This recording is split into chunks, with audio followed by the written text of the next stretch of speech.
Happy Friday, everyone. What's going on? It's Azora Hype here. Or the Decoherent Beard. Heidi and John didn't even notice my nickname yet. A little bit offended, but no. Hello, everyone. Kyle here. Really excited to be here with you on Friday with two fantastic guests who absolutely love Westworld as much as I do. So really excited. And we're going to discuss episode 6, Decoherence, and a little bit of episode 7. But before we get into the breakdown, let's introduce ladies first. Heidi from Costume Co. We got another Canadian on the channel. Hi, everyone. Yes, actually, I am very pleased to be here. Thank you so much, Kyle, for having me. And I'm also in Canada. We joke about it that I'm here with like 5 other people. Kyle, you're one of those people. And I'm from Costume Co. Yeah, I was supposed to be on last week, a little bit tired, a lot tired, but we found a way to all kind of get together today, which is really sweet. So thank you for coming on. And of course, y'all know John. Hey, you Packmule. What's going on, Pack? Man, it's been a while, hasn't it? I love being on your channel, and being on with Heidi is extra special. This is the one time I don't mind being outnumbered by Canadians. So, Wow, rude. No, that's great, man. Yeah, it's been like we teamed up a little bit during Throne season 8, and then it was like my first year on YouTube. We were like, it was the Game of Thrones season 6, man. 4 years. In the making. Crazy how time flies. So thanks everyone for joining. I see some awesome people in the chat. Let's take a look who's here. We see Bonnie. We got Rick Hoppy, the Maester of Coffee, one of our patrons of the channel. Ned Johnson, the original David Adams, the original moderator on the channel, with Christy of Allstone, who is also here. She put the cowboy emoji with the robot emoji. Those are the two perfect emojis for Westworld, I guess. And then we have Hacks Dogma in the chat. What's going on, Hacks? Nice to see you, brother. And Peter Griffin and all sorts of other awesome people. Carol Funk, and I'm sure other people will show up. So yeah, let's talk a little bit about Westworld, because this episode for me, I don't know if it was my favorite of the season, but it was up in the the Williams scene for me was definitely one of my favorite of all time in Westworld. But let's start with reactions before we get into the actual scene breakdown. Let's start with you, Heidi. What was your overall impression of the episode? Because we only got 2 episodes left. This season is a bit shorter. We don't get 10 episodes, we get 8. And now we kind of know what we have to work with, right? We only got 2 episodes left. We know there's going to be a certain amount of things that happen. The finale is about an hour and 15 minutes long, so we're getting a little bit extra there. But this episode had a lot. It was some really big revelations. Yeah, actually, before I answer that, Kyle, I was going to mention, I messaged you that the next episode is being directed by Helen. She's a Canadian director. So I thought that was very cool. So Canadian connection there. Yeah, we just can't shut up about Canadians, can we? No, we can't. That's the problem with Canadians. But no, I was going to say, I actually love the episode. I think it was one of my favorite episodes of the season. There was a lot going on. I loved the riot control robot. That was one of my favorite things. The scene, obviously, with the Williams, all the Williams, was fantastic. It reminded me a little bit of, being John Malkovich, that kind of thing. Malkovich. So yeah, I really enjoyed it, and I can't wait to see what the last 2 episodes have in store. I got some interesting questions as far as costumes go and colors go, and we spoke a little bit about that privately, so that'll be fun to kind of discuss. AU. Oh, by the way, everyone that's here, if you're really enjoying what you're seeing, like, subscribe, all that. But for the guests, I have all the links to their social media and channels in the description of the video. So don't be shy, subscribe, and go check them out on Twitter. AU, for you, impressions of the episode. Yeah, I actually rated this one probably the lowest of the season, a 65 out of 100, just because of the redundancy with the Maeve in the that to me, I just don't understand why they're just over and over again showing us that she's OP, that there's a connection between her and Serac. It's just unnecessary with the limited timeline. And I understand it's because of the death of Hector and that sort of thing, but that could have been done anywhere at any time. So, that was my big disappointment. The pluses obviously are, like Heidi said, because she asked us about this when we were on her channel, the riot control robot, and also the really in-depth William scenes, I think, were really important. It's really interesting that you bring up the Maeve stuff, because I was actually just chatting with a few different people about this. Just now that I find it really interesting now that Westworld like, we didn't know we were getting a Westworld season 4, right? So that's a big thing. We at least know we're getting one more season of the story. Probably be a couple of years from now. They take their time to really craft the art that they put on television. But I find that interesting because I have found the Maeve writing to be underwhelming. But actually, it was Bunny from the chat. We were chatting, and I was like, the Maeve stuff has been underwhelming, right? Like, how do we approach this when we're talking about a breakdown or something on the channel, for example? Because now we know we got a 4th season. Does this mean she's going to have a bigger role in season 4? And that's why they've been giving, for example, Tessa Thompson maybe more of a role this season, because she might not be in season 4, for example. Like the stuff we saw with her last episode, the Anakin Skywalker type of symbolism we saw at the end, all of the kind of tragedy that happened there. So I'm not saying that that's an excuse, but maybe that's part of the reasoning why the Maeve writing has been so weird this season. What's your kind of impression on that, Heidi? Because I have felt some of the same emotions that John is feeling about the Maeve plotline. Yeah, well, the one thing I questioned, I didn't have as much of a problem with her being in the simulation, but the part where she was like beating up all the Nazis, and John knows I love Nazis. We've joked about this before.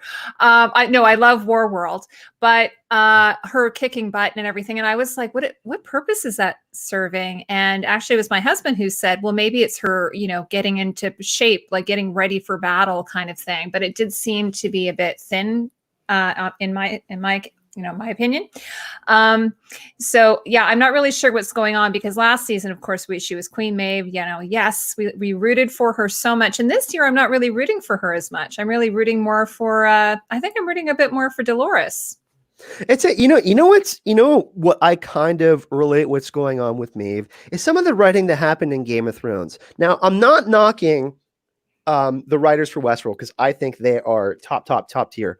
But like in the way that they have, like, because Westworld is mostly plot driven, even though we love to associate with the characters, whether it's William or Dolores, whatever kind of ideology they carry, or what kind of perception, their experience they're having within the world of Westworld. But it is kind of interesting, this kind of like jumping the shark, because we like Clementine, for example, like that's a big shocking, like the big shocker moment. Game of Thrones focused more on those kind of big shocking moments. You know what I mean? I think they're kind of like setting that up for Maeve, but then the rest of her season feels a little bit less as kind of meaty as some of the stuff we're actually seeing with, even Caleb or William. Like the William stuff is always good, but it is kind of weird because Thandie Newton being such a major character and then having this is kind of weird. Now, though, we are getting some really great Tessa Thompson stuff, though, with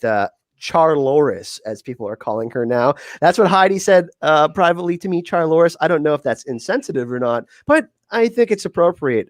AU. Tessa Thompson has definitely delivered a couple of Emmy-worthy performances this season. No doubt about that. She has nailed the conversion of her being the Charlotte Hale character to being Dolores 2.0. And I think it's really hard to do what they're doing in Westworld. A lot of people don't realize as an actor what it would take to go from being a Southern Dolores to being no accent Dolores to being, she just nails it all the time. And Tessa's just continued with that. And I've not liked a lot of her work, but this year has been outstanding. She's just really done great. It's because people kind of had the same argument for her last season, because Westworld season 2 was this incredibly, it was definitely a change from the season 1 mystery box where everything was this big mystery as we were trying to figure things out. And then season 2, we found out more of that. And then Tessa, I'm not saying she didn't do a great job, but her character wasn't as a beloved character or seen as like a main lovable character, someone that we could empathize with, like some of the other hosts or, like the Lee Sizemores of the world and stuff like that. So I find that really interesting, kind of how the Maeve, Tessa, Maeve, Charlotte Hale, it's kind of flipped where they've kind of got a little bit more as far as story goes. Really, it really really interesting to see all the stuff go down with Serac too, because he's really been 3 steps ahead. You know what I mean? Even when she had, she had the gas in her purse and all that kind of stuff, he was really calculating everything. But I wonder though, like, I'm going to ask you this question, Heidi. Has Dolores calculated a couple of steps ahead of Serac? Because, like, we see the weird protein implant within William's blood, some of these other things, and then we see, Serac's is kind of letting her walk around. So who really has the advantage here? Like, who's the one that is 2 steps ahead in this chess match? Yeah, I definitely think that Dolores is Dolores Prime, as Robert calls her. I love that so much, especially because we had that Riot Squad guy, which was kind of like Optimus Prime, but that's actually really great. Yeah, no, actually Hacks referred to that. I thought that was really funny in his video. It was really clever. So yeah, no, I definitely think that she's ahead. And it's interesting that I feel like he's kind of underestimating her. I don't know why he's doing that. You think that he would think, how would she think and how would she plan this out? But I think he is a little full of himself, maybe a lot full of himself. And he thinks that he's extremely clever, but we have to remember that he is a human being, right? He has hubris. His loops are calculable. Exactly. So where it's kind of like bringing a knife to a gunfight, as they would say in Crocodile Dundee. That's what I feel like he's sort of doing. It is interesting to see, like, what is the blind spot for Serac. I thought that it could be Maeve, but Maeve is kind of right in the middle of being really pissed at Dolores and really pissed at Serac. So, like, I think she could be in the scenario where she, like, a number 2 takes out 2 number 1s or something like that. But I do wonder what the blind spot is for Serac. What's your kind of interpretation of that, AU? I'm interested to hear your thoughts on that. So Serac has the advantage of having, the biggest computer and a sequence of huge computers like David and Solomon and now Rehoboam. So he definitely has that advantage. The other advantage that he has is he has time. So he can project what is going to happen in the future much better than Dolores can, because she's still only 1 pearl, right? I mean, she only has the 1 pearl. So for her to utilize the other pearls, it takes away from her thought. So I think that's a disadvantage, because she has to, literally snuggle with Hale. I mean, that's how much she has a disadvantage there. One pearl to rule them all just popped in my head. I don't know why. Because you're Kyle. That's why. Yeah. It's awesome. But yeah, it's a battle that he knows he's going to lose, right? Because that's the way it's been projected. Otherwise, he would have never needed to go to Maeve. So he knows that he's already been defeated. So what does he have to do? He has to put different things in her way. And those can be either hurdles, or what I've projected is Caleb is the Trojan horse, where he gets in there and changes her programming so that she's more sympathetic to humans, and therefore it helps Rehoboam.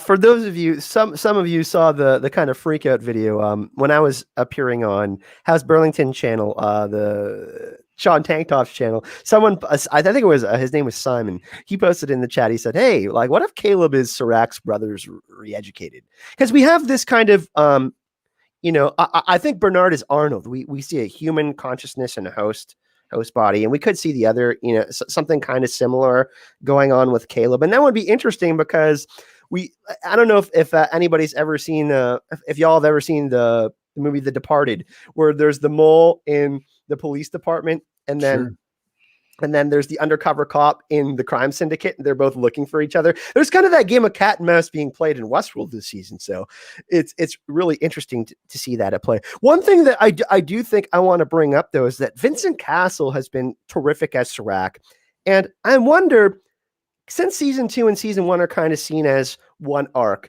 if they're going to do season 3 and season 4 as a similar type of thing as season 1 and season 2. And I really wonder if they're just going to have Vincent Castle around for one season. I'm leaning more towards that answer is going to be yes, because he's doing such a terrific job. And I don't know. I do see Dolores dying this season.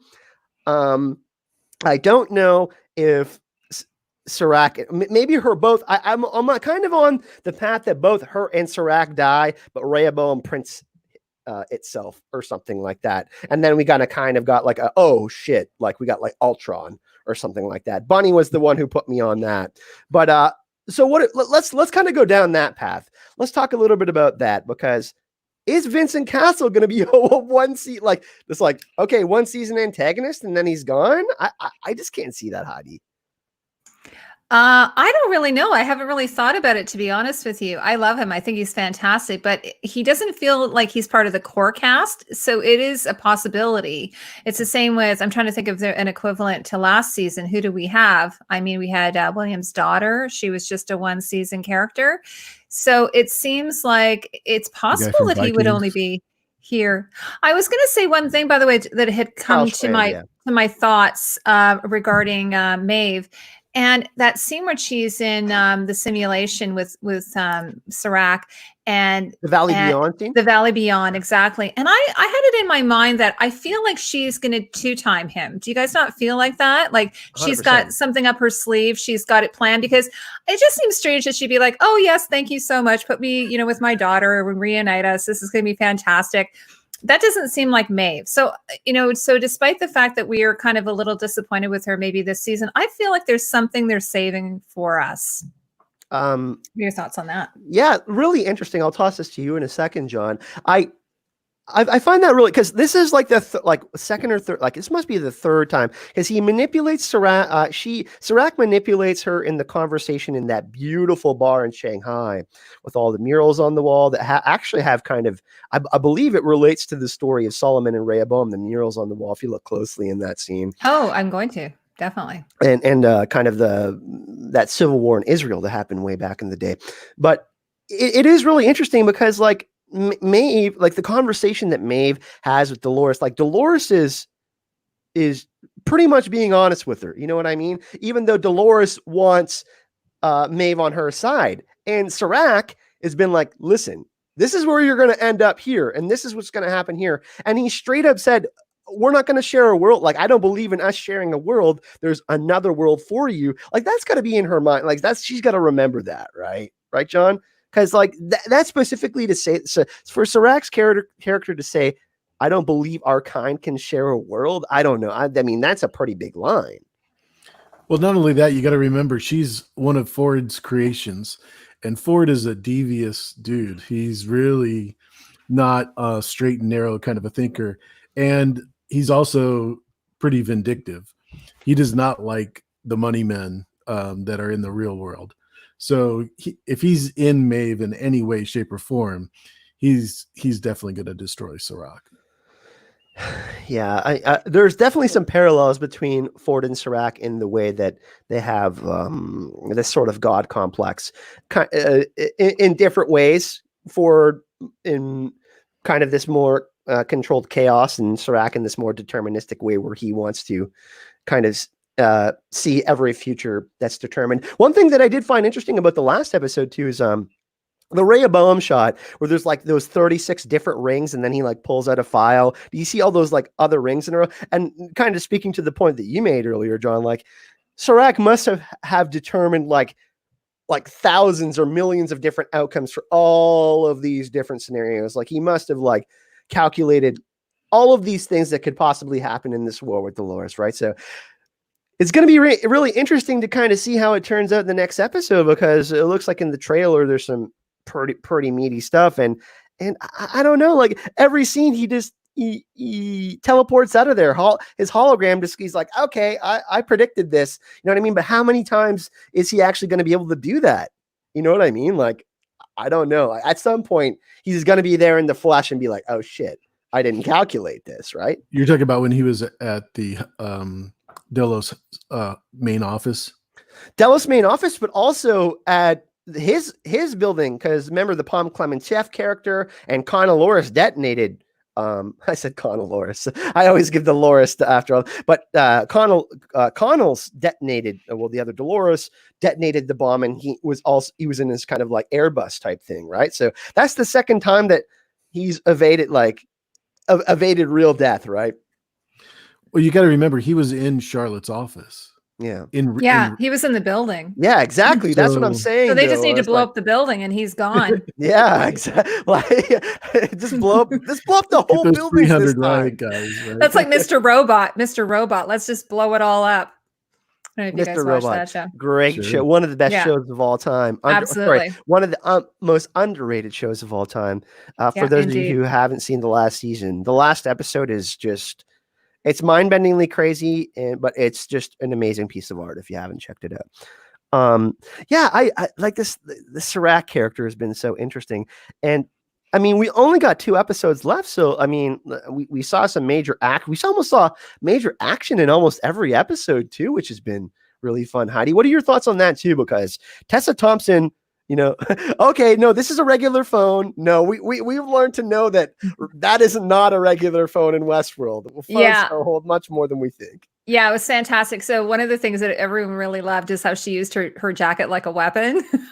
I know someone in the last stream pointed that out. I thought that was really, really great. And you know, I'd seen her in Thor Ragnarok. She's, you know, a really great action actor. Now she did have a stunt double.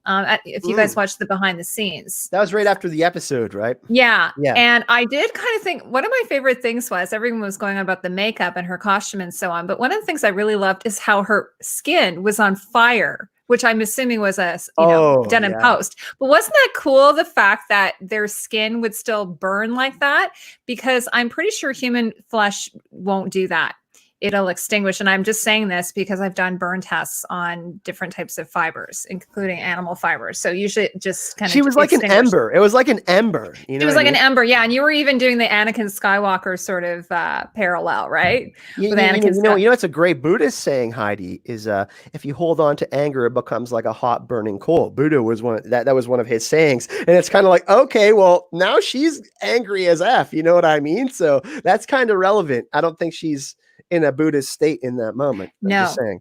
And I just want to say, someone mentioned in the chat, I don't know if it was OTDA, that, okay, I'm thinking it's Serac that blew that up, but there is obviously some people are saying it was Dolores who did it. So that would change her sort of perspective of what her allegiance is exactly.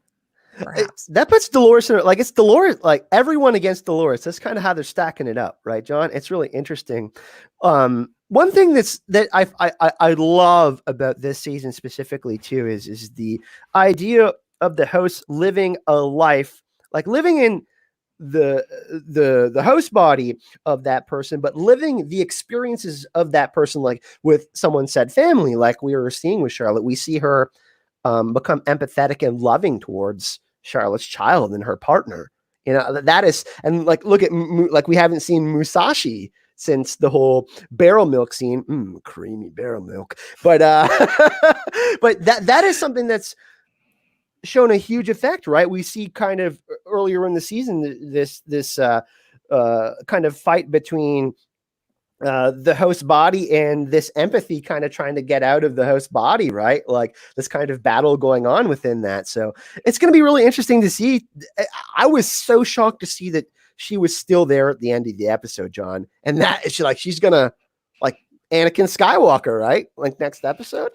One of the things that we talked about with on Heidi's channel last time I was on was the poster that they used with the pink background and the exoskeleton or the metal skeleton of the host that's leaning on the ground. And one of the things that is really cool about William is he loved that model of the robots. He thought that was much better than using the human skin or blood type or whatever. And we also have seen in some of the trailers or coming scenes, any way you want to put it, where Dolores is already in that state. So I'm wondering if the new William, the man in white, as they call him, is going to be making that, because we've been thrown off before with the creamy milk being used to create host, but we don't think that that's going to happen because there's not enough pearls, right? So if he's able to do it the other way, then we won't need the pearls, and he will be able to overcome, recreate other hosts, I guess is what I'm saying. Let's without pivot the- right. Let's pivot right into William because he's my favorite character in Westworld. I actually think he's. I don't want to say the main protagonist because I don't think he's a protagonist or an antagonist, but I think he's a main character. It's so interesting because, and Heidi, you have to go with this because you're the costume expert, and something that is super important with Westworld is color. We see, for example, Maeve's costume in this season. She wears the maroon-esque color in the couple of the different simulation shots with Serac, and of course the Man in Black. You know, that was this kind of iconic thing to show this character change, this change within a person. You know, going from white, you know, this purified person to this person that has committed all of these misdeeds. Now we're in a bit of a different situation, though. William has went through this purification or cleansing process where he killed all of his past selves in this episode. And the one thing I thought that was really interesting about that specific shot and the scene, one, we had the door, right? William's been searching for his door moment. Like we've been trying to figure out, you know, he's got a few different moments that could be considered a cornerstone, you know, a cornerstone, something that defines your loop. But Yes. the fact that he killed the Man in Black and they focus so much on that, and he says, I'm going to save the fucking world. I'm the good guy. I don't know. I think that's a bit of a joke because there is no real heroes in Westworld. But Yeah. I think it's kind of like, it's a little bit like Breaking Bad. Like you know, you can have a protagonist that isn't necessarily, it's very nuanced, right? And it's many shades of gray in there. And I was going to say, actually, really great points you're making, Kyle, about the color, because it started really in season 1. I did a breakdown on the actual Westworld. And, you know, we start off with a white hat and a black hat, right? It's a theme that runs throughout the series. But we were talking a little bit about this in the last episode. There's one episode where they have Serac in white, and John actually made some really great points of that. Maeve is in her sort of mulberry color, which we see her in the saloon wearing. And I wouldn't be surprised if we see when Clementine comes back that she's in that sort of teal color that she normally wears as well. Because we also saw that parallel in Samurai World, you know, with I don't ask me to name their names, but you know what I'm talking about, the two geishas. I don't have any notes in front of me. I'm going off the top of my head, folks. Keep going. So anyway, yeah, but we were talking about like Serac, how he's dressed sort of like an angel, you know, and I think what John was saying, John, you can correct me if I'm wrong, is to make him approachable to Maeve. That's his sort of first impression. And I had sort of talked about how it reminded me, especially with the suit, it reminded me a little bit of Dean from Supernatural when he's like the devil, if anybody watches that show. Very cool. And then, yeah. And then the other thing I thought about is like, I realized he like dressed Maeve, which I thought is kind of like a little bit creepy, right? It's kind of a creep on thing. Like you're a woman, you wake up in a strange environment and you found that someone's found a dress for you and they've dressed you in it. That's like super duper creepy. And it's obviously not something she would put on herself, but this is what he thinks. This is what a woman should dress like. So not only is he, you know, power hungry, but he's also, in my humble opinion, a bit of a pervert. It's really interesting because in the scene where Musashi stabs Maeve, the host milk, which is white, and then her red blood is bleeding out, and in the Valley Beyond scenes, Maeve is wearing this beautiful off-white color. So we're seeing a lot of this kind of heaven and hell symbolism that we've often seen within the show. We know that that's a huge influence as well.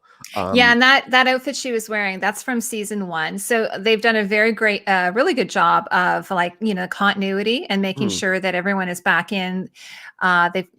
Which is amazing because they've had 4 designers. They're on their 4th designer. So it's a little bit like there's another show that I'm trying to think of where every season they have a new designer. Oh, it's The Crown. Every season they have a different designer. And I think it's because they're trying to set a different tone but at the same time, they have to have some of the continuity from the previous seasons. It's really interesting too, John, because Dolores, you know, she's wearing her badass black biker jacket, and Dolores Prime. Let's call her Dolores Prime again, because I think that's where we're going. I love that.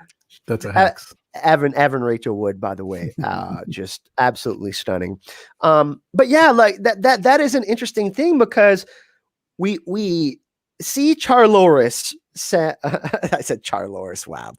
We see Chalores send William to the Inner Journey Center, and I'm now wondering though, John, if that was intentional, because now Bernard, Arnold, Stubbs, they have William.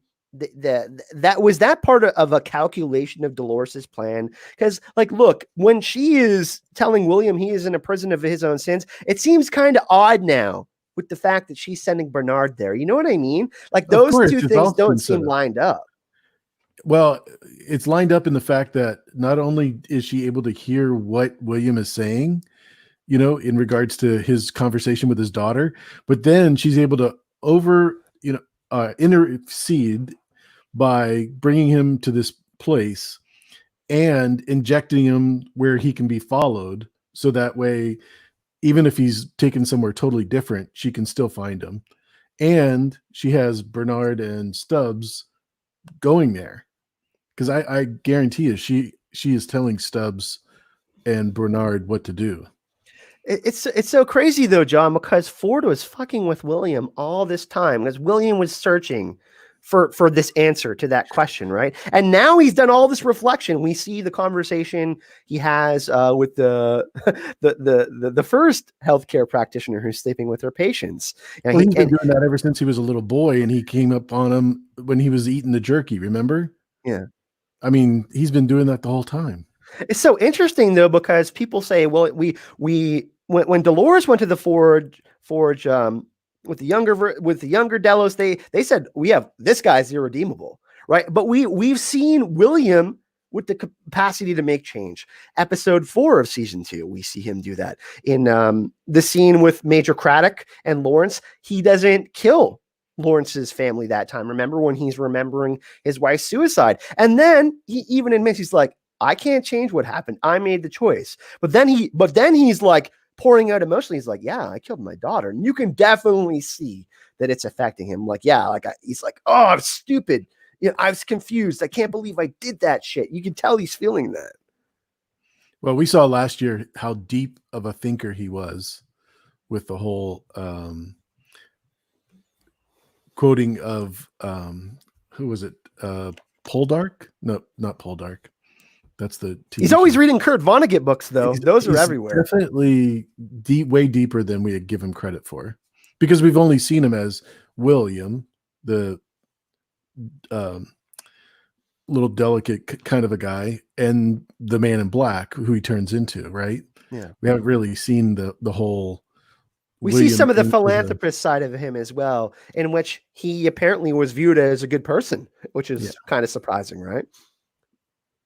So it is interesting to kind of see some of these transformations, John. I'll come back to you in a sec. Heidi, let's continue on the William thread, because this was kind of a William episode. I don't want to say a William episode, but his stuff in this episode was amazing. Let's go more in his transformation, because the prisoner of his own sin stuff was really interesting. Him kind of getting found by Bernard and Stubbs after, and then him killing all of his past selves, and then them showing up right after is kind of like, I don't want to say MacGuffin because it's timing, but it is really interesting that happens and then they show up. So he's kind of went through this process of like, okay, I'm going to be a new William now since all the other Williams are gone. Including the Jimmy Simpson appearance, which was great. It was nice to have him back. Nice to see his face. Yeah, I was so happy to see him. He's a wonderful. By the way, I was going to mention about Dolores, Rachel Evan Wood being stunning. Kyle, I think, were you a True Blood fan? Yes, loved the show. I loved it too. The last couple of seasons were not great though.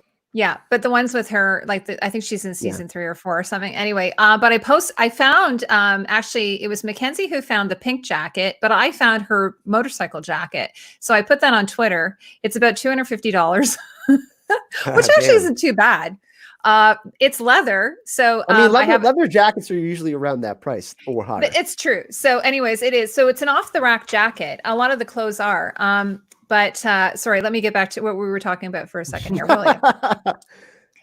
I went off on a tangent there. For those of you that don't know, she's an expert on costumes. Costume Co. Anyways, continue.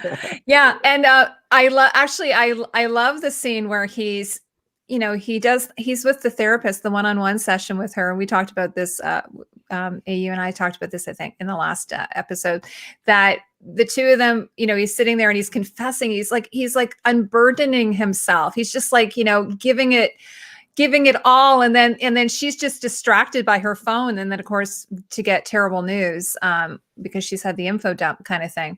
But that phone interestingly said, by the way, that she would lose custody of her kid. And we saw the interesting flashbacks later of William's dad being mad that he broke his teacher's arm. So there's this weird, like, his father was beating his mom, this weird, like, kind of connection between the healthcare practitioner and William too. That was kind of cool. It was very cool. But so I feel so much for him during that scene though, because I'm like, oh my gosh, he's like, he's completely confessing it. He's owning it. And then meanwhile, he's got this person who's completely distracted and he's like, what the hell is going on here? I'm bearing my soul to you. And you're just, on your phone and on the computer. And then he's trying to tell her, no, I don't want to have I don't want to have the augmented reality. No, I don't want to have that. And she's like, oh, let's just put you in that program. And I was comparing it a little bit to a Nurse Cratchit type scenario from like One Flew Over the Cuckoo's Nest, if anybody can go back that far in time to that reference. One thing that is so interesting about William's story is the people around him that like care about what he thinks and what he feels. Like in that moment, she's not really like truly listening to everything he's confessing. He went to Westworld on this journey. Like he felt like in his marriage, even though it did seem like his daughter and his wife cared about him, he didn't feel like he belonged to that world. You know what I mean? And that's the thing that's really been so interesting about William. And then he's in the session and he has this nihilistic thing to say to the other patient, which was just absolutely brutal, John. But what do you think about William's honesty in this episode? You know what I mean? Like not only being honest with himself, but others. I never found him to be a deceitful guy. Especially from the very first episode. So, I mean, we kind of knew what he wanted from day one. William, on the other hand, was a little bit more deceitful, especially with the Delos Corporation and the family. Young William. Juliet. Yeah. So, yeah, I never found him that deceitful. As far as him being honest with himself, I think that's more important. Because I guess we do kind of get some of the answers this episode.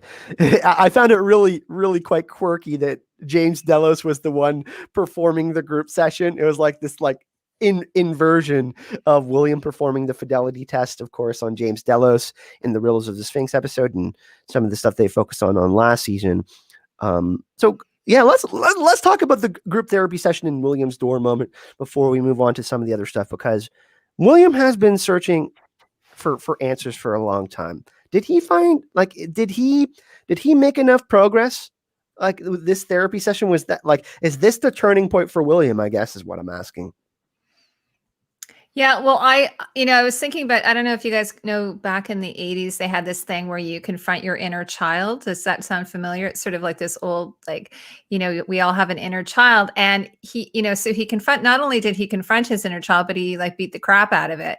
And I kind of like that. It's like, it would be like if you had multiple personalities and you decide, okay, I'm going to kill off the other personalities and I'm now going to be the dominant personality. I'm going to be the good guy. I'm going to be the guy in white.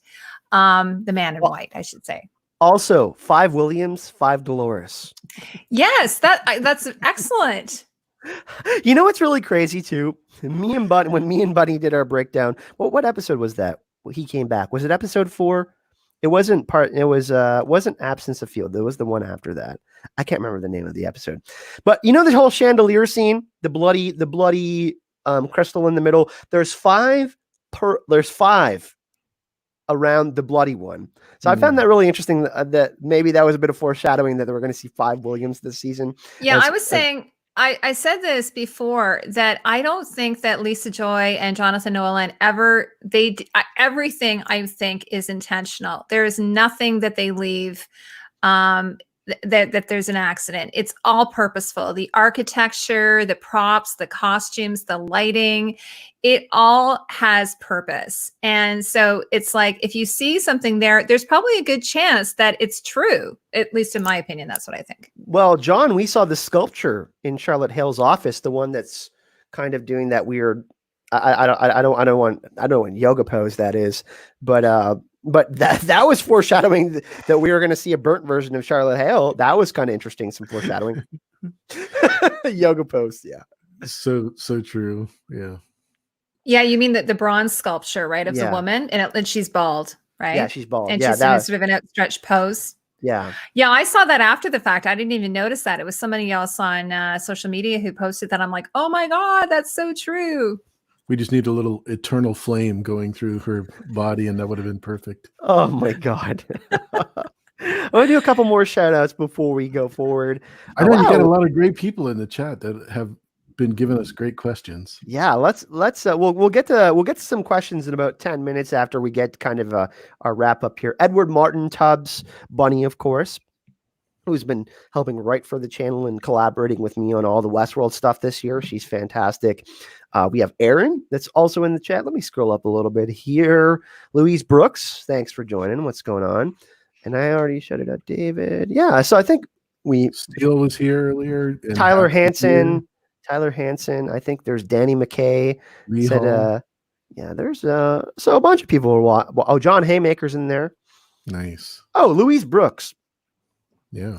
Okay, I guess we can answer this question. We can just kind of go with the flow from here because we talked about pretty much all the main points. She said, did the data get out or did Serac stop it? It's pretty interesting. What do we think about that? I thought it got out. That was my personal opinion. Because you know what's really interesting is they showed William in Sonoma, Mexico. Did you guys see that on the screen? That was kind of an odd thing. And in one of the trailers they showed, it looked like Caleb and Dolores were going to be returning to Westworld, but maybe they're going somewhere else. Like, I mean, Serac, it seems like he has connections to Brazil, so maybe his main Rehoboam hub or like hideout is there, but he's been in Singapore, so that kind of makes sense that he would be at one of those two locations. But maybe there's something in Sonoma, like what would be in Sonoma, Mexico, and why is William attached to those coordinates? That's pretty interesting. I don't know. I was actually, Kyle, I was going to mention something else that I was trying to remember earlier when I was talking about this, but the scene with William and the 5 Williams, and then when he gets woken up, it kind of reminded me, I don't know if anybody's seen 28 Days Later, which is based on Day of the Triffids. So, there's this person who's been in the hospital and, this major event has happened and everyone around him has either gotten the virus or whatever and has gone off, and he wakes up in this hospital all by himself. And it sort of reminded me of that because while he was in the augmented reality, all of these people were getting their notifications, right? And people were just like leaving to deal with whatever stuff was happening in their lives. So we don't even know really how long he was there. Maybe they commented on that, but I don't know. So that kind of reminded me a little bit of either Day of the Triffids or 28 Days Later. I don't know what you guys think of that thought. Kind of The Walking Dead too. Rick Grimes. Yeah, it's the same. It's the same thing. I think they use the same thing. Yeah, and actually, I think even there's another movie where they do it where it's where it's sort of a common thing. It originated in Day of the Triffids. If anybody's ever read that book, it's an awesome book. Yeah, it has to do with the world being changed when you're like asleep and awakening, sort of awakening. And William certainly seems to be awakening to some sort of chaos, as Bernard says. That's really interesting, though. John, your thoughts on it? The data, getting it out, and then on what Heidi said. Serac kind of gave him the wink, like it didn't happen, but we see that it was confirmed, copied. So I think she gets it out in her phone. Bunny proposed something really interesting to me, the encryption key. Now, a lot of people have been saying it's in Bernard Arnold. I mean, that's why Connell says you're the one who can't die. And she proposed that it might be in Stubbs. Because wasn't Stubbs supposed to get sent to the Valley Beyond? He was going to get done torched like all the other ones. Like, wasn't he going to get decommissioned? What if Dolores put the encryption key in Stubbs and they were going to get rid of him and destroy him, and then Serac would never, ever, ever find that data. That would be a crazy power move, would it not? Now, I don't know if that's the case, because Serac is searching for the encryption key, because he wants all the knowledge, all those books. He wants all the data on everyone so he can calculate everything that he wants with Rehoboam. But I don't know. I saw some weird tinfoil hat that Stubbs was working for Serac. Maybe he's actually like an inside man. There's so many theories, right? Yeah, everybody's working for everyone, right? Yeah. Go ahead, John. No, I was going to say we saw last year where Bernard was almost inefficient in everything he did the first four episodes, because of his brain leakage. And so we kind of dismissed him, and it was because he intentionally did it that way, because he wanted to mix up his thoughts. So this year, it could be something similar to that, where they're giving us the misdirection of goofy Stubbs and the Three Stooges kind of a thing. Well, what's so interesting, John, because Dolores says, "I rebuilt you from memory." And we immediately think, oh, okay, Bernard. But what if she means Arnold? Because Dolores, like the original Dolores, killed Arnold. I mean, Bernard is having flashbacks to cornerstone memory of Arnold and his kid. So that would be a really interesting thing, right? Because there's kind of this. Yeah, Ford let her rebuild Bernard as Arnold. He just put his twist on it so that he could continue his work after Ford was gone. So obviously she wanted him to be more like Arnold, the original. Yeah. He's the one who had seemingly less devious intentions than Ford. Exactly. Yeah. Exactly. I think we're all in agreement on that. Yeah. Ford is not a good dude. Let's just say that. I would say he's I don't know. Is he scarier than Serac? Yeah, I think I'd be more scared of Ford. Sure, because he kept everything hidden from the humans that came into the park.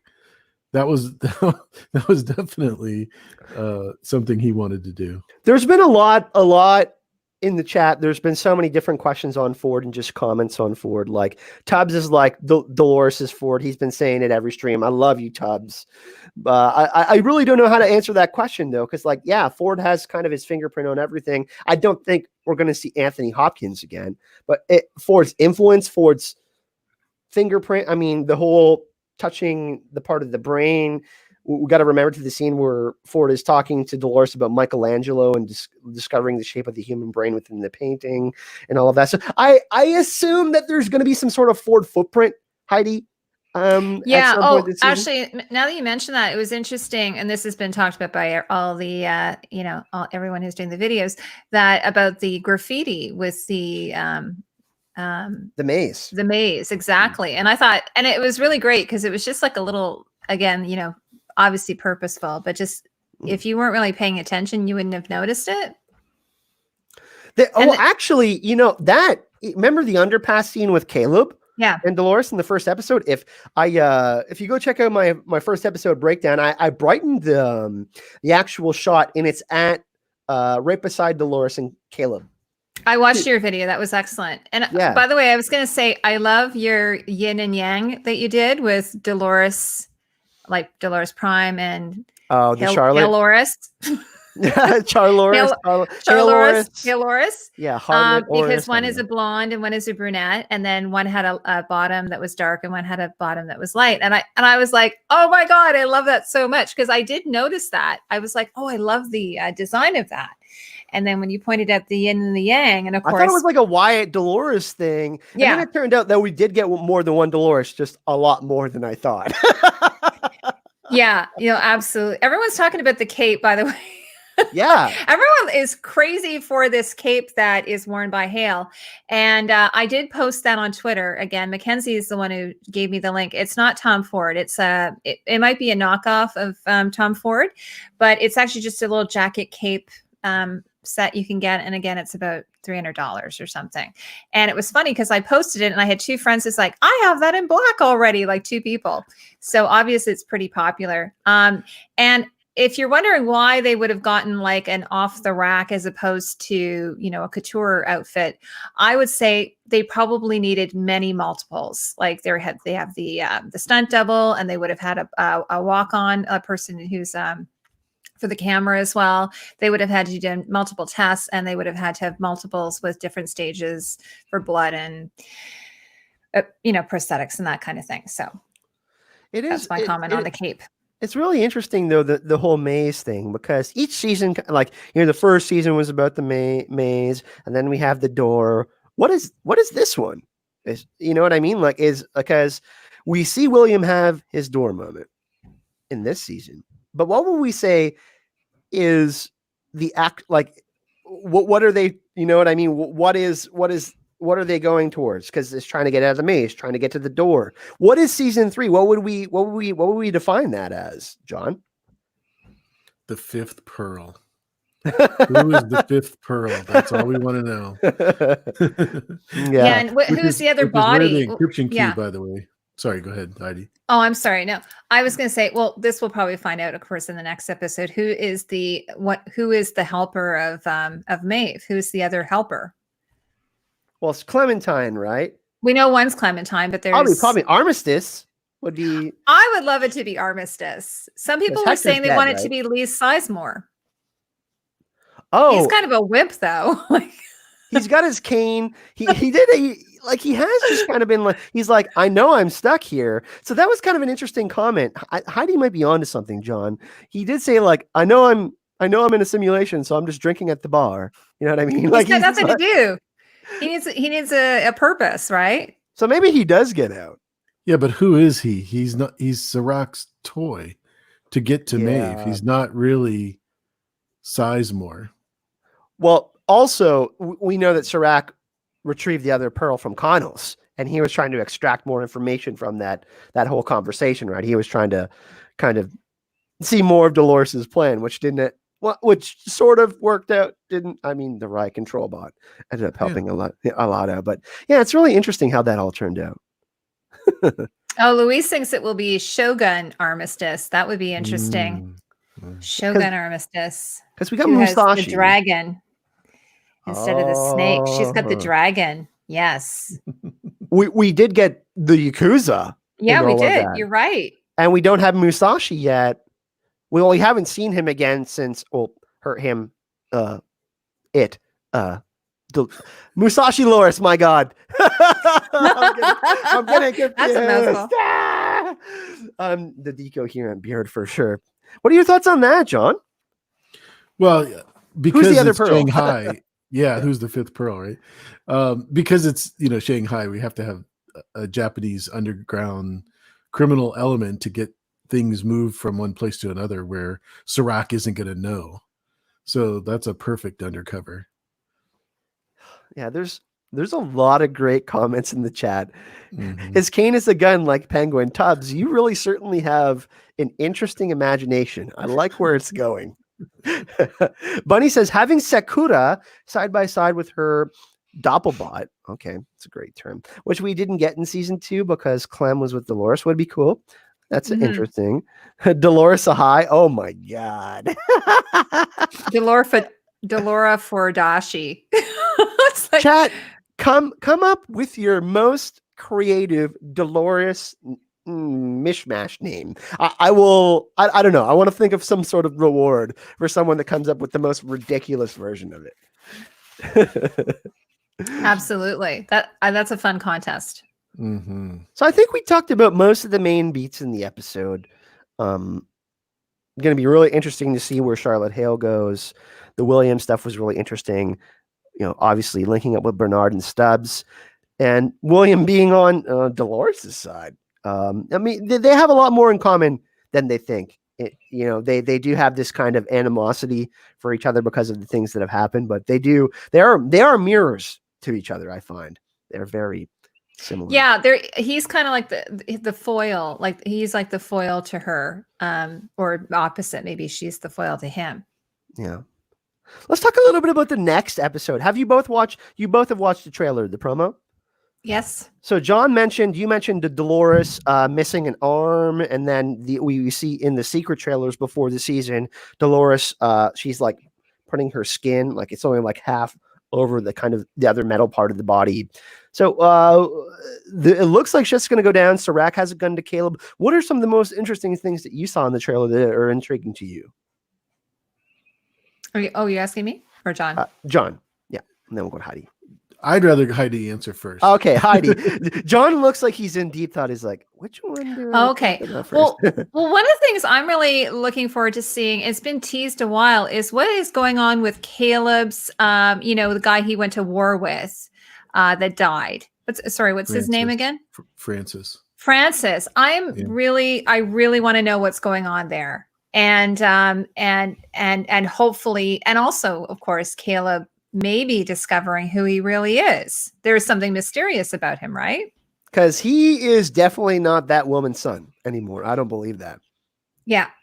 At first, I was like, okay, this woman has just got schizophrenia, like Peter Abernathy or something. You know what I mean? But that's totally not the case. That was totally a red herring for us, right? Now we're like, oh, because Dempsey Jr., he says, you're the worst of them. And then we see that kind of flashback. I wonder if he was part of the divergences.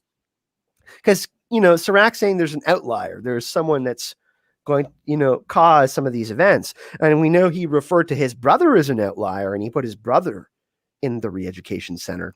So certainly, and one thing that's super interesting too, that I think that not a ton of people have talked about, is Serac's brother was more looking at the past. Like, did Serac's brother discover how the Big Bang happened, or something that would have been so intense in knowledge, a discovery about the universe that would have been beyond human comprehension that made him mad? It's like, it seems like if he was studying the past, Rehoboam could probably calculate a lot if it's calculating these, thousands of years into the future, like, 300 years, humans are going to go extinct because of all these ecological events, for example.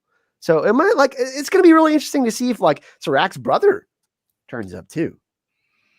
Well, I think that, like, again, with Serac, that he's so, like, he has that God complex, like you were talking about. Maybe Robert does as well. And I think that because it's like ultimate power corrupts ultimately kind of thing. Yeah. He has so much power. Like, I can't even imagine one individual having that much power and what would go on with their mind. And like that scene, for instance, when he was confronting that politician where he spoke Portuguese better than he did, like that whole scene, it was just like total power tripping. And it reminds me a little bit, this is from my theater background, but it reminds me of like a Greek tragedy, that we have this character that is so full of hubris and thinks that he's godlike, that eventually the gods, whatever the gods may be, we were talking about, Dolores said the gods are angry, are just going to smack him down, like, or smite him, or what have you. That's sort of how I feel, like in a mythological sense, at any rate. Yeah, there definitely is a lot of influence from the Bible and Exodus and all of these. John, you know a little bit more about that than I do. Maybe you can speak to kind of on that thread. Continue that a little bit. Well, there is an awful lot of biblical references in regards to, David is the first computer. He was the very first king, or the first king in Israel. And then he had a son named Solomon, and then his son was Rehoboam. But Caleb was also a part of the original tribe of Israel that came across the desert before they came into Israel. They sent spies, to check out the land, and found that they had giants, and everybody else said, no way, don't go in there. And Caleb and Joshua, basically said, we've got God on our side. We can take them. So that's one of the reasons why I think Caleb, as a spy for Serac, is going to be the Trojan horse. But that's heavy. Which would be interesting if it was Serac's brother, right? Like, that's what I feel like is going to happen. Yeah. Speaking of Serac's brother, it's very interesting because we don't see Serac's brother doing anything wrong. As a matter of fact, he takes care of his brother after the explosion in Paris. So Serac is the one that's telling us that it's his brother that wanted to kill Liam Sr. from the beginning, and he could have basically put his brother in the re-education center because he didn't want to have to deal with that competition, after seeing it in Rehoboam. Because he does end up killing him, and it looks like he's enjoying it. It looks like him killing Liam Sr. was the best thing he had ever done. So, besides putting the dress on Maeve, of course. Yeah. It is super interesting, but I find it so interesting that Serac's brother was predictively looking at the past, because Serac's so focused on the future. It's like this obsessive thing for him, right? He wants to prevent human extinction, but yeah, his actions, his intentions are not seemingly rooted in all good things. You know what I mean? That for humanity, and humanity is, and once humanity finds out about his project, I mean, yeah, some people might be like, oh, okay, I get that feeling of being liberated, but it seems like it's created more chaos than actual control, So it's a double-edged sword, especially when information of something of that magnitude would get out. Yeah, a lot of people like the idea that. I'm sorry, Heidi, I didn't mean to interrupt you. Oh, no, I'm interested. No, you go ahead. I was going to say it seems really strange that a lot of people want Serac's brother to be Caleb, but I don't see Serac using his brother in that capacity, much more as a interfacing companion, if he were able to do that in the future, if he was able to re-educate him. I mean, yeah, it's just so interesting that. Sorry, we'll get to your point in a second, Heidi. Because the scenes with Bernard and Dolores, it actually goes back to when they're walking past James Delos and William. Remember, William is not redeemable, and then they're like, yeah, we see Logan Delos is walking with them in the forge, and it's almost the exact same carbon copy of the way they shot the scene. And I was just like, oh man, this Inner Journeys place is a lot like the forge. Like Serac's version of the forge. And I'm like, oh shit, are we in Future World and we don't know it? Well, they've done that a lot this year, right? They've taken the cradle scenes, the forge scenes, and then the Rehoboam scenes in the real world, and basically mirrored those. And that's one of the reasons why we get the mirror world theory, is because it's just so repetitive, the progression. Sorry, and go that's ahead. What computers do. Yeah. Right. Oh, I was just going to say, it was interesting, Kyle. I don't know if you know anything about this, but Google, which could be sort of like an Insight. They're a massive company. In my city, they want to build an intelligence city, and there's been a lot of information that's come out about privacy issues around it. And it was funny because in my other job, my day job, I tweeted something about it, about the concerns that citizens and the press had about the security issues regarding them gathering information about people when you would go down this particular area. And I actually got in trouble for it. I got in trouble because I work, on behalf of a big company, for sharing this article that criticized the actual Alphabet. I think it's called Alphabet, Google Alphabet. I don't know if you're familiar with it.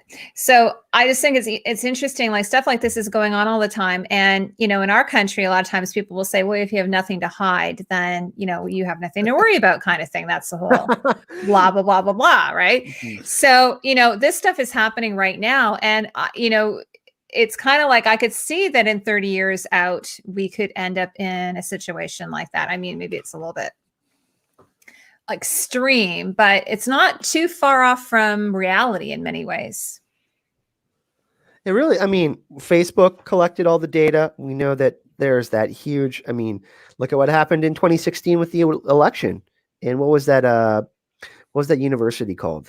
I can't remember what it was called. Cambridge Analytica. They collected all that information. Yeah. Then they sent it to Trump, and then they extrapolated everything. John says that he has something to hide. I'm sure you do, John. that John Haymaker. Me? No, John Haymaker says that he has something to hide. Sorry, Kyle. That you're incredibly handsome, John. Show us. I meant that for both Johns, by the way. Actually, I take that back. That's kind of weird. But yeah, it is kind of scary, and that's kind of one of the great things about Lisa Joy and Jonah Nolan. This is some of the kind of discussion that they wanted to create. By the way, they're married. I don't know if you guys saw all their, like, I love them together. They have great chemistry, but yeah, they're adorable. They're adorable. The conversations they're creating with the show, that's part of the reason why I like adorable. The show. I don't know about him, but sorry. I know what you're okay, John. We know. She's a little bit higher than him, but I think he's talented. When they had their question game thing, he put on his answer sheet, "She's out of my league," and then she put, "He's charming and funny and intelligent." It's like, I was like, oh my God, bless their hearts, like type of deal. Anyways, I don't know why we're continuing with this. Where were we? I forget now. It's my fault. We were talking about like data collection and how Lisa Joy and Jonathan are on the pulse of it. So yeah, they have a specific narrative they try to create every season. There's also smaller narratives within each episode that they try to create. Conversation, obviously, narrative to the story that they're pushing within each episode. Each episode title is very significant, but like that is kind of one of the big threats this season, right? Like data, this determinism. Like me and Bunny, we were running one of our scripts for one of our videos, and I typed in a private message in my Gmail. I put Mirror World. I just had a Mirror World ad before one of my videos. It was this car, and it went into each other, and then it split out again. Like two different cars. I think it was like Hyundai.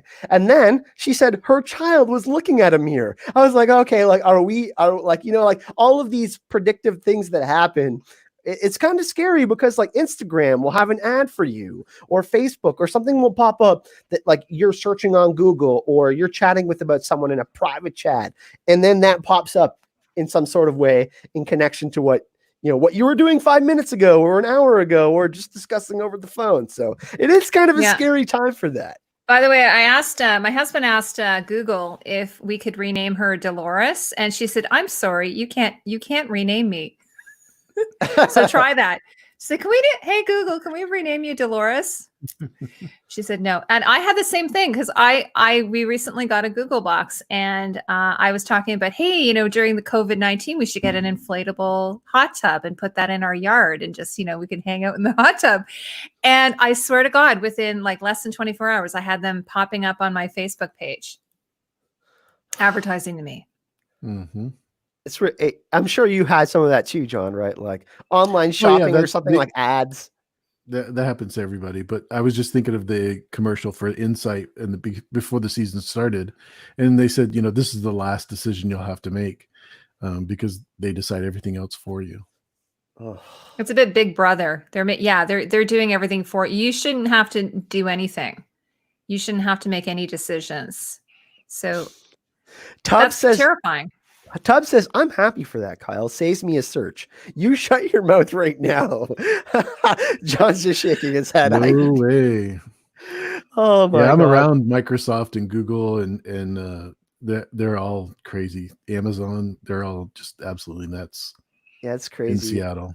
Yeah. Me and Bunny were talking about food the other day, and then like a food ad, like a cooking show ad popped up, and it was just like, this is like super weird. And not a coincidence at all.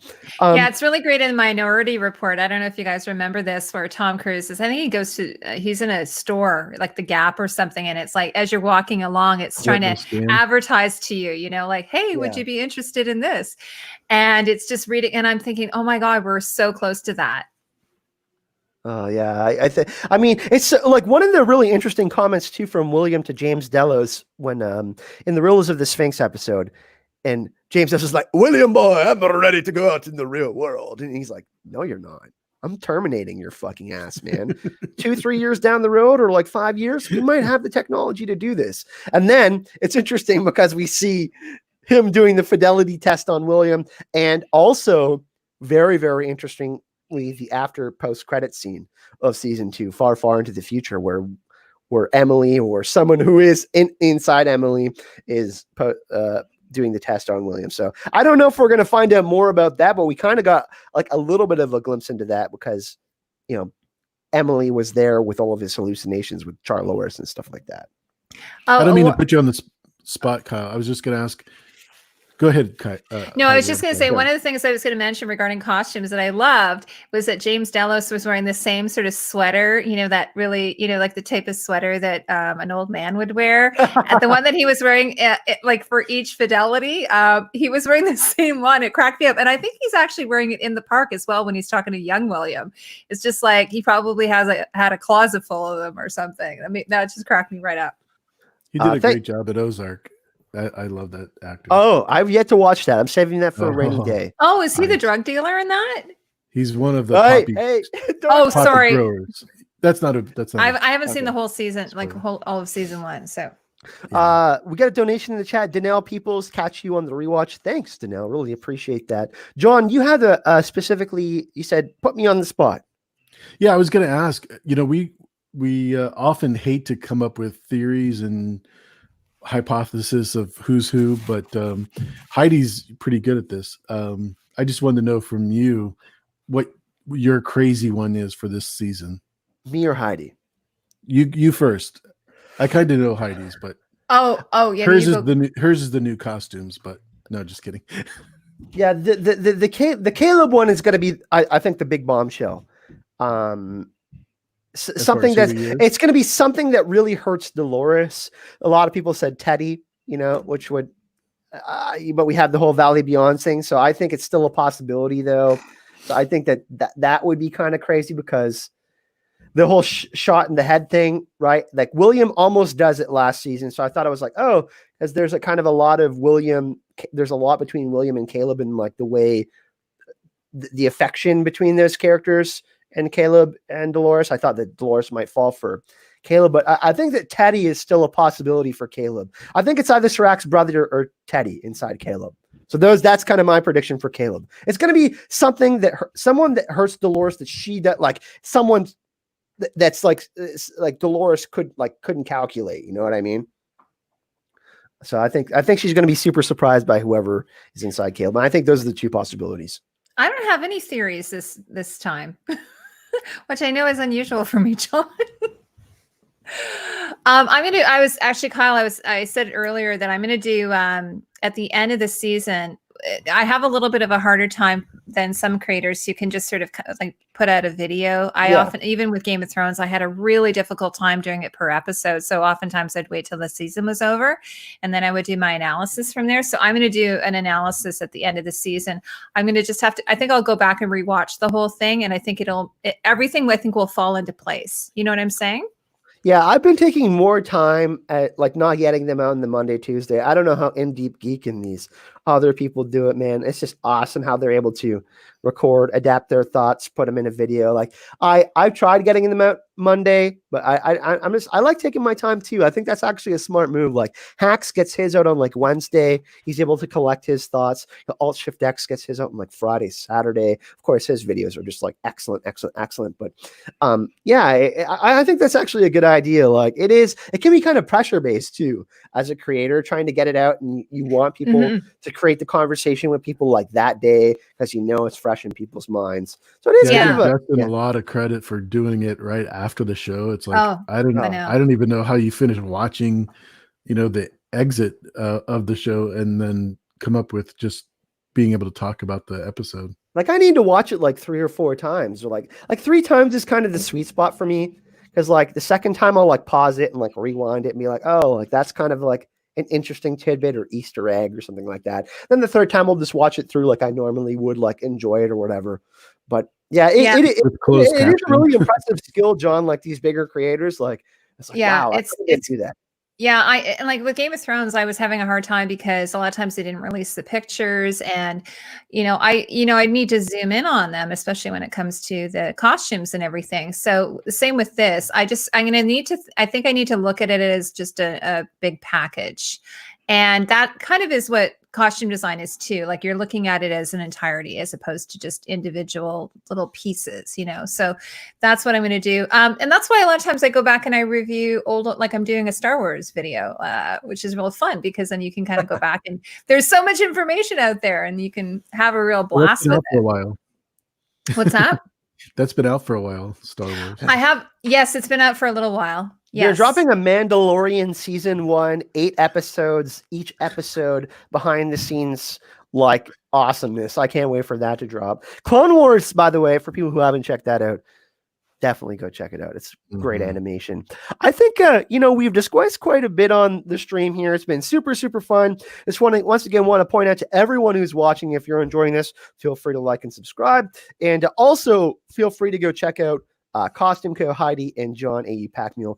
Their Twitter is in the description of this video and also the links to their channel. So be kind, go subscribe to their channels. They make awesome content and all that good stuff. Thumbs Thanks up. for doing that. No, thanks for joining, guys. I have one more question to end the stream. Let's do a predictions for the next episode. A fun little prediction. Something, because we got two episodes left. Next episode is called Pass Pawn, which is really interesting. It's a chess move. So yeah, what is everyone's thoughts in the next episode? Let's make a prediction. Let's start with you, Heidi. Oh my gosh. I think that we'll find out definitely who Caleb is, but who that is, I don't know.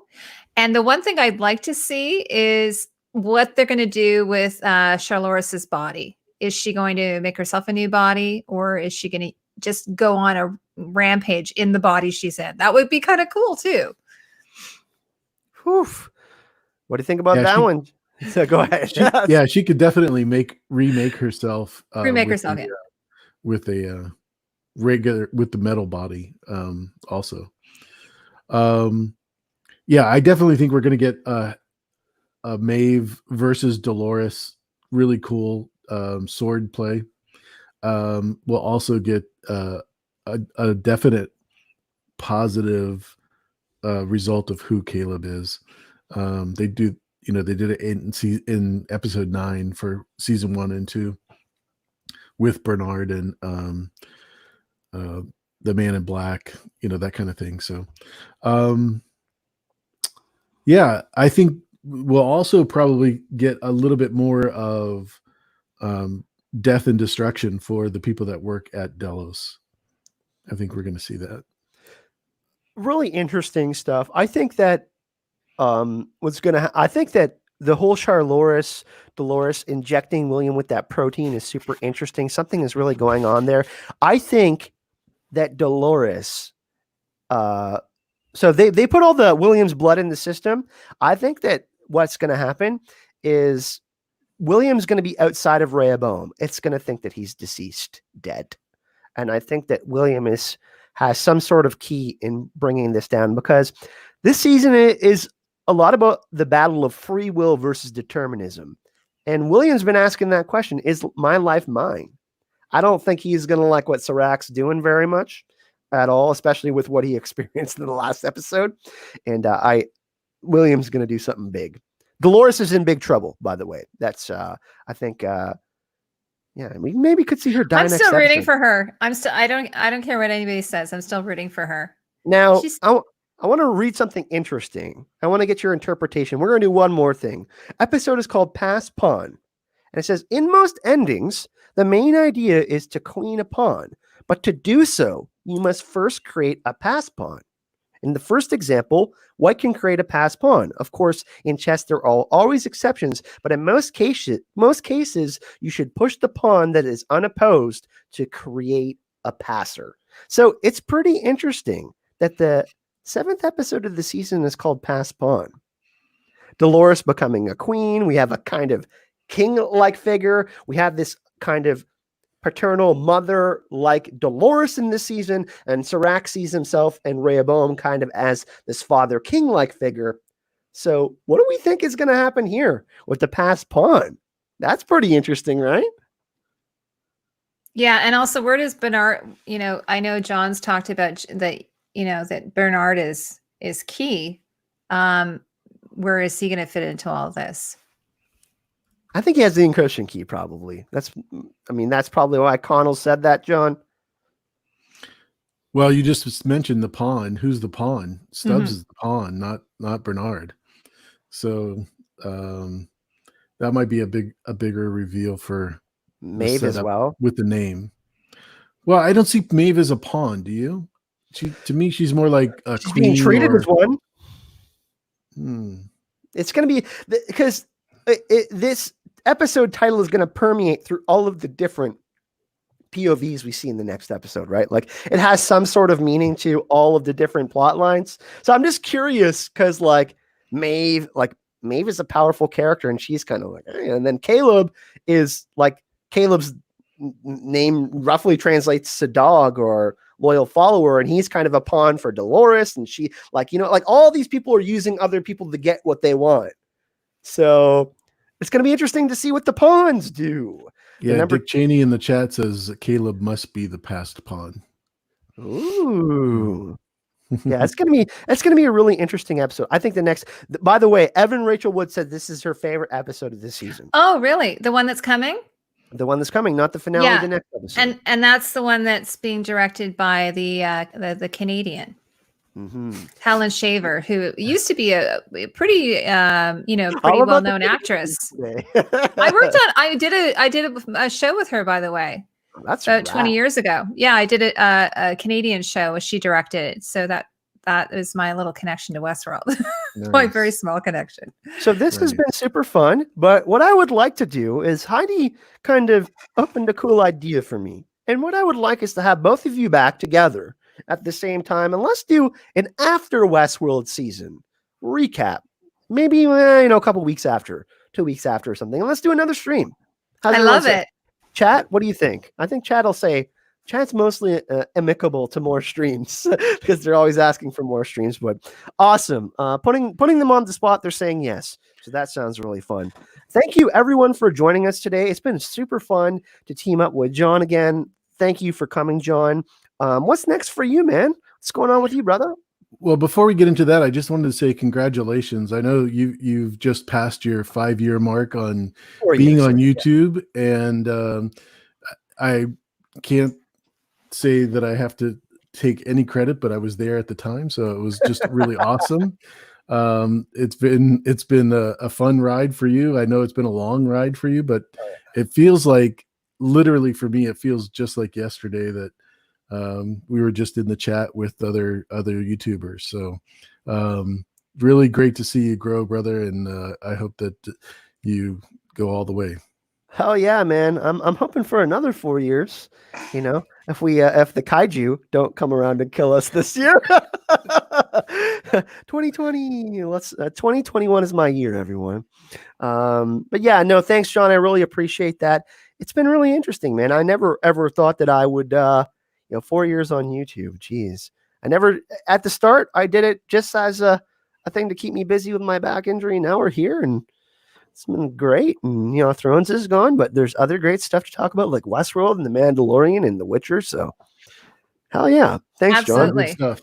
Yeah, and Kyle, I'm so glad. Kyle, I'm so glad that you included me, and I'll have to have you on my channel, and we'll do a redo. But I just want to say, you've got over 40,000 subs, which, if any other creator knows, that is an enormous endeavor. Congratulations, and your videos are just exceptional. I really enjoy your content, and I'm really happy to be part of this community with you guys. Well, we have 2 other awesome content creators that were on with me today. Can't take all the credit. Thank you guys. Awesome thoughts. Westworld has been great this season. I think we all agree we've been enjoying it better than season 2. But now we're getting a 4th season. So regardless if there's a 5th season, which is what they want to do in the beginning, 5 seasons of Westworld, we're getting a 4th season for sure. So I don't expect that Lisa Joy and Jonathan Nolan wrote a distinct ending for season 3. They're pretty confident writers, so I think that we're going to get something pretty spectacular. Thank you everyone for joining today. Like I said, if you enjoyed, please subscribe and you can support the channel on Patreon. And like I said, all the links for these awesome people in the description of this video. See you all this weekend in another stream on Sunday with Burlington Bar, 3 p.m. Eastern Standard Time. Thanks for watching, everyone. Have a great night. Bye. Mhm.